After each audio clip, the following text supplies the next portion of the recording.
Bismillahirrahmanirrahim. Assalamualaikum warahmatullahi wabarakatuh. Alhamdulillahirabbil alamin wa bihi nasta'inu ala umuri dunya waddin. Assalatu wassalamu ala asyrafil anbiya'i wal mursalin wa ala alihi wa sahbihi ajma'in. A'udzu billahi minasyaitonir rajim. Bismillahirrahmanirrahim. Wa nunazzilu minal qur'ani ma huwa shifaa'un wa rahmatun lil mu'minin wa la yazidul zalimina illa khasara. Sahabat yang dirahmati Allah Subhanahu wa taala, semoga kita senantiasa ada dalam lindungan Allah Subhanahu wa taala. Saya doakan semua sahabat-sahabat sekalian semoga termasuk orang-orang yang diridhoi Allah Subhanahu wa taala, terutama kepada praktisi PC Kabira Bangkalan. Semoga kita tetap satu jiwa dan salam semangat untuk mendakwahkan Al-Qur'an.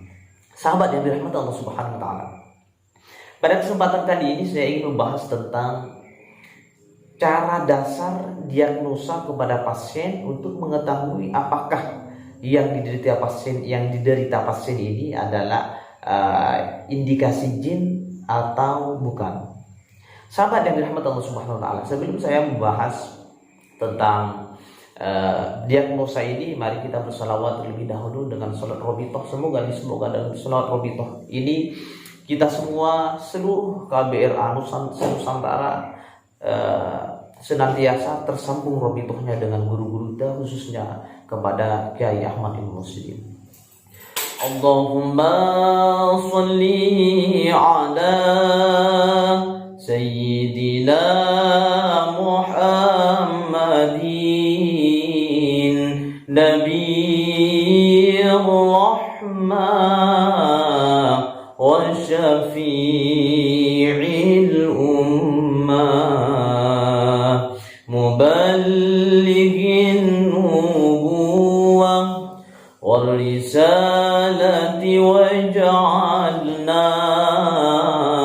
wa ashabal ruqya wa hadhil ummah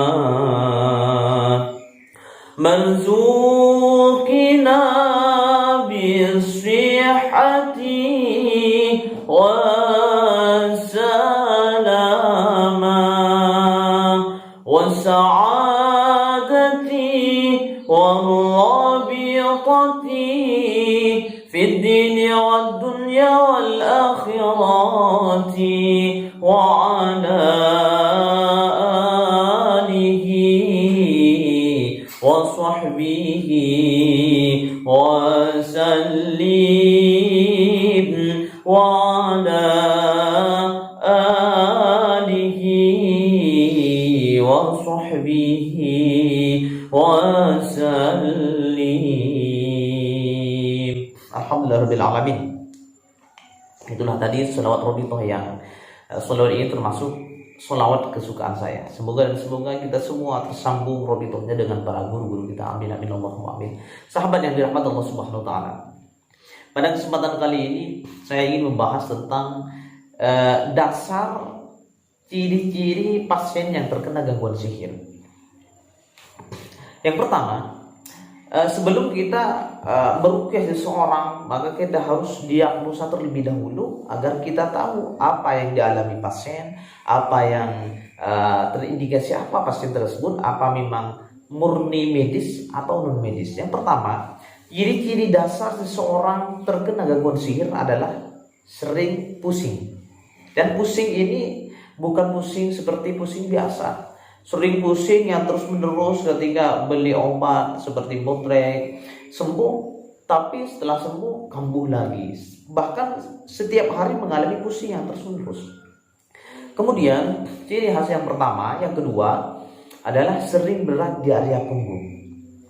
Karena area punggung ini adalah salah satu tempat yang sangat disenangi oleh bangsa jin.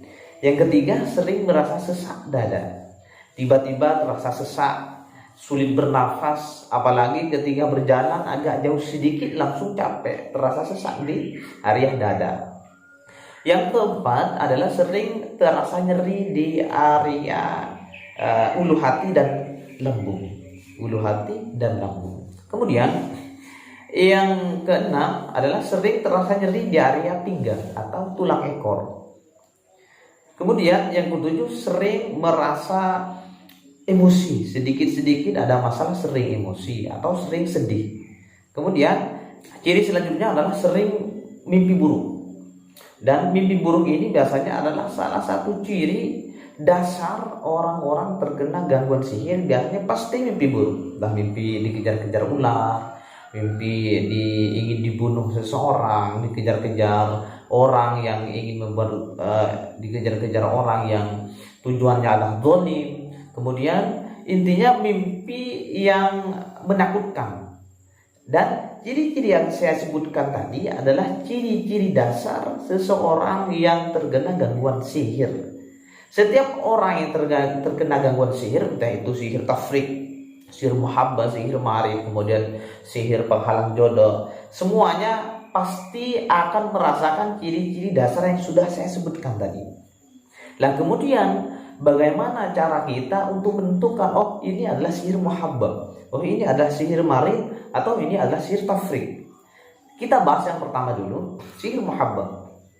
Seseorang yang terkena sihir muhabbah, entah itu laki-laki atau perempuan, biasanya sering bermimpi orang yang mengirim muhabbah tersebut, atau biasa kita kenal adalah sihir pelet. Orang yang terkena tadi, objek tadi sering bermimpi orang yang mengirim sihir. Setiap malam bermimpi orang tersebut, bahkan bermimpi bersetubuh dengan orang tersebut. Kemudian setiap hari teringat atau terbayang-bayang wajah orang yang mengirim sihir tadi. Kemudian yang ketiga adalah sihir muhabbah. Biasanya orang tersebut tiba-tiba menangis. Ketika ditanyakan, orang tersebut menangis karena jatuh cinta pada orang yang mengirim sihir tadi. Dirinya seolah-olah dipaksa untuk cinta, seolah-olah dirinya dipaksa untuk suka kepada orang tersebut, padahal hatinya tidak suka. Orang tersebut sadar, kok saya tiba-tiba suka pada orang ini, kok tiba-tiba saya ingin bertemu dengan orang ini, padahal hatinya tidak suka. Dan sihir tersebut adalah tujuannya memaksa si korban untuk jatuh cinta kepada si subjek yang mengerjakan. Kemudian yang keempat adalah tiba-tiba orang tersebut mencium bau parfum yang sering dipakai oleh orang yang mengirim sihir. Dan ciri-ciri empat ini adalah ketika ciri-ciri empat ini ada dalam diri pasien Anda, maka bisa dipastikan orang tersebut terkena sihir muhabbah atau sihir pelet. Kemudian ciri sihir yang kedua adalah sihir marid. Sihir marid ini dikenal dengan sihir yang memang tujuannya untuk membuat penyakit pada korbannya. Ciri yang pertama adalah ketika seseorang mengalami sihir marid, terkena sihir marid, maka ciri yang pertama adalah penyakitnya adalah penyakit tahunan. Biasanya sudah bertahun-tahun berobat akan tapi tidak sembuh-sembuh. Entah itu penyakit jantung, asam lambung, penyakit tumor atau kanker. Itu biasanya penyakit yang tahunan adalah ciri-ciri orang terkena sihir marid. Kemudian yang kedua, sihir marid itu adalah ciri-cirinya orang yang terkena sihir marid biasanya penyakitnya sering kambuh.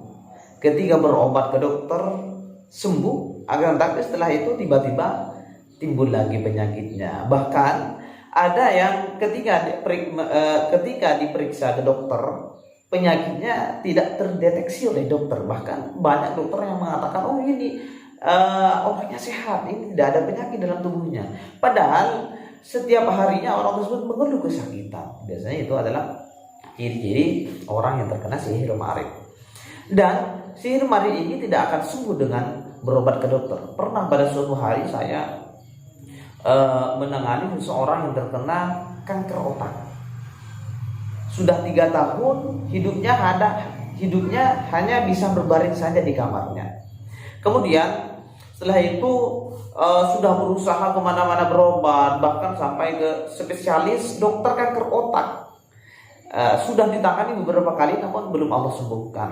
Qadarullah, pada akhirnya ketemu dengan saya. Kemudian singkat cerita saya ruqyah. Insya Allah kalau tidak salah saya ruqyah sekitar 2 kali. Setelah saya rukyah 2 kali, saya beri saran amalan, kemudian saya beri herbal, kemudian saya beri motivasi kepada orang tersebut bahwasanya penyakitnya ini adalah penyakit sihir yang tidak akan sembuh dengan dokter. Penyakit sihir ini akan sembuh dengan mendekatkan diri kepada Allah Subhanahu wa taala. Alhamdulillah, setelah beberapa minggu kemudian Allah Subhanahu wa taala menyembuhkan penyakitnya dan bisa beraktivitas seperti biasa. Padahal sudah 3 tahun tidak bisa beraktivitas.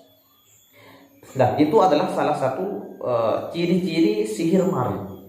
Kemudian yang ketiga adalah sihir tafrik. Sihir tafrik ini ada 2. Ada sihir tafrik pemisah jodoh. Artinya pemisah jodoh ini orang yang sudah berkeluarga, akan tetapi ada sihir yang berusaha untuk memisahkan keluarganya. Ciri-cirinya, jika perempuan biasanya sering marah-marah kepada suaminya.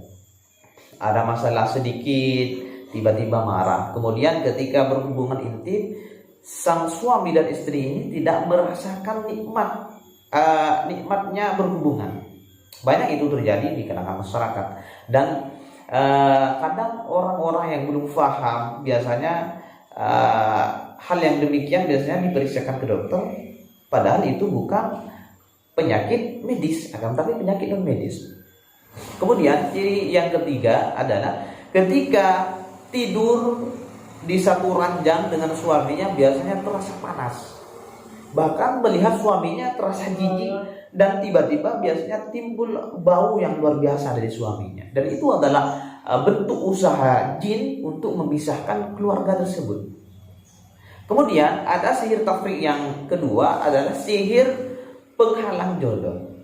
Sihir penghalang jodoh ini adalah salah satu sihir yang menghalangi seseorang untuk bertemu dengan jodohnya, yang mana yang sudah direkomendasikan oleh Allah Subhanahu wa taala dalam Al-Qur'an, ma yufarriqu bihi bainal mar'i wa zawji. Itu adalah sihir tafrik, sihir penghalang jodoh, dan sihir pemisah rumah tangga. Apa sihir penghalang jodoh ini? Ciri-cirinya yang pertama, ketika yang terkena adalah perempuan, maka perempuan tersebut ketika ingin dikhitbah oleh laki-laki, ketika ingin dilamar oleh laki-laki, ada saja hal yang menghalang-halangi sehingga pada akhirnya tidak jadi untuk dikhitbah, tidak jadi untuk dinikahi.